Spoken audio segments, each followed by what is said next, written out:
Hi అండి. ఈరోజు కోడిగుడ్లు ఉప్పు చేప టమాటా వేసి ఎటువంటి మసాలాలు లేకుండా పులుపు చేస్తున్నానండి. కర్రీ గ్రేవీగా చాలా బాగుంటుంది మా ఊరు స్టైల్లోని. ఫస్ట్ దీనికోసం ఇంకొన్ని ఆనియన్ కట్ చేసి పెట్టుకున్నాను. ఇదేమో కరివేపాకు, ఒక టమాటా, 4 ఎగ్స్, ఇవి 2 చేపలండి. ఇవి మాత్రం చింతపండు. ఇదిగోండి ఆయిల్ పెట్టాను. ఆయిల్ వీటెక్కుతుంది. ముందు కోడిగుడ్లని వేపుకుందామని. ఇవ్వండి ఆయిల్ వేడెక్కాక కోడిగుడ్లు అందులో వేసాను. లైట్గా పసుపు వేసుకుందాము, అంటే గుడ్లు కొంచెం కలర్ వస్తాయి. కోడిగుడ్లు చూసారా ఎలా ఫ్రై అవుతున్నాయో?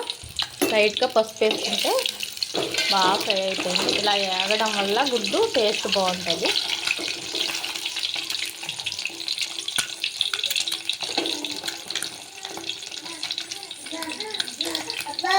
మా పాప అల్లరి చూసారు ఎలా చేస్తుందో. హాయ్ చెప్పు, చిన్న హాయ్. వీడియో అనగానే మా బాబు కూడా వచ్చాడండి. అడుగు గుడ్లు వేగిపోయినాయండి. ఇదిగో తీసేసి పక్క పెట్టేసుకున్నాను. ఇప్పుడు ఆనియన్స్ వేసానండి. ఇందులో ఇదిగో ఉల్లిపాయలు వేగుతున్నాయి. ఇందులోకి కొంచెం ఉప్పు వేసుకున్నాము. తగినంత ఉప్పు, అంటే అది చేప ఉప్పు ఉంటుంది ఆల్రెడీ, అందుకని మనం కొంచెం ఉప్పు వేస్తున్నాను. నేను ఎక్కువ వేయలేదు. ఇందాక కోడిగుడ్లలో కొంచెం పసుపు వేసాం కదా, ఇప్పుడు ఉల్లిపాయల్లో కొంచెం పసుపు వేసుకున్నాం.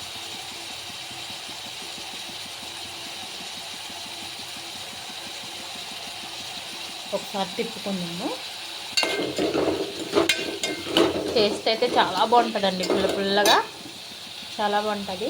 ఈ చేపల్ని మా ఊర్లో ఉప్పు చేప అంటారు. మరి మీ సైడ్ ఏమంటారో మాకు తెలీదు.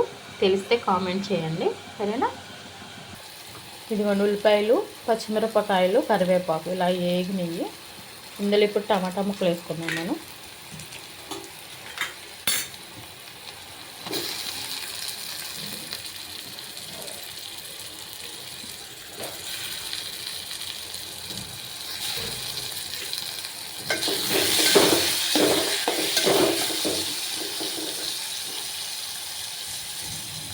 టమాటాలు అది మొత్తం మగ్గే వరకు ఉంచి అప్పుడు గుడ్లు వేద్దామండి, సరేనా? ఇప్పుడు అయితే మూత పెట్టుకుందాం టమాటాలు మగ్గే వరకు.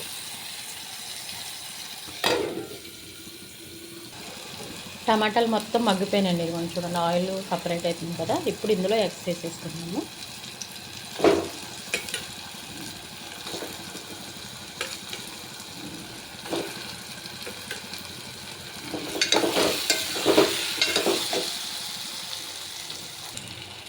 ఇందులోనే చేపలు ఇందాక కడిగి పెట్టుకున్నాం కదా మనము, ఇవి వేడి నీళ్ళతో కడగాలండి. వేడి నీళ్ళతో కడిగితే బాగా క్లీన్ అవుతాయి అన్నమాట.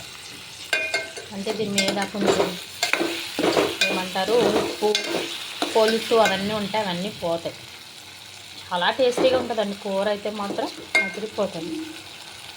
చేప ముక్కలు, కోడిగుడ్లు అన్నీ వేసినాక ఇలా వేగింది కదండి. ఇందులో ఇప్పుడు మనం కారం వేసుకుందాము తగినంత. అంటే పులుపేస్తాం కాబట్టి కొంచెం కారం బాగానే వేసుకోవచ్చు, అంటే తినే అవకాశాన్ని బట్టి.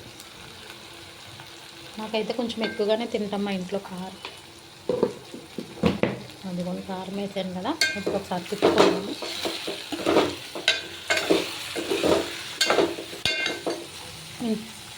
అంతే, ఇట్లా తిప్పినాకుండి వాటర్ వేసుకున్నామండి. ఇప్పుడు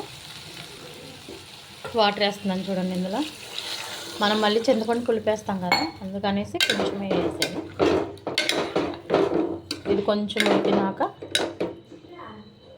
అదిగోండి కొంచెం ఉడుకుతుంది కదా, అప్పుడు చింతపండు పులుపు వేసుకుందాం, సరేనా?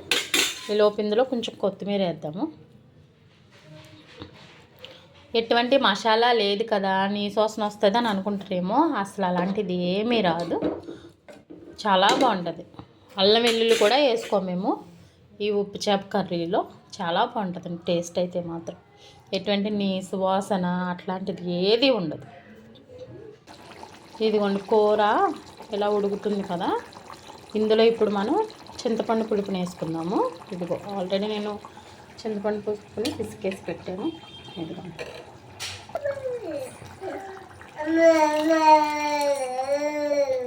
ఇదిగోండి చింతపండు పులుపు వేసేసాను. కొంచెం సరిపోద్దండి, ఎందుకంటే వాటర్ ఉంది కదా ఆల్రెడీ ఇందులో.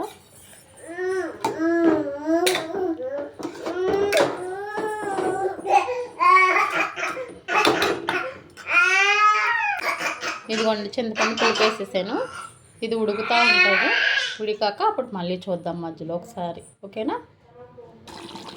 కూర ఇదిగోండి దగ్గర గంట వచ్చేసింది. ఇంకాసేపు అయితే అయిపోతుంది కర్రీ. లాస్ట్గా కొంచెం కొత్తిమీర వేసుకొని దించుకుందాము. ఫైనల్గా కూర అయిపోయిందండి. ఇదిగో లాస్ట్ కొంచెం కొత్తిమీర వేసేసుకొని కూర దించేసుకున్నాను. మీరు కూడా ట్రై చేయండి, చాలా బాగుంటుంది, చాలా అంటే చాలా బాగుంటుంది. మా వీడియో కనుక మీకు నచ్చినట్లయితే చెప్పరా, please like, share, comment and subscribe మర్చిపోకండి, సరేనా. సరే.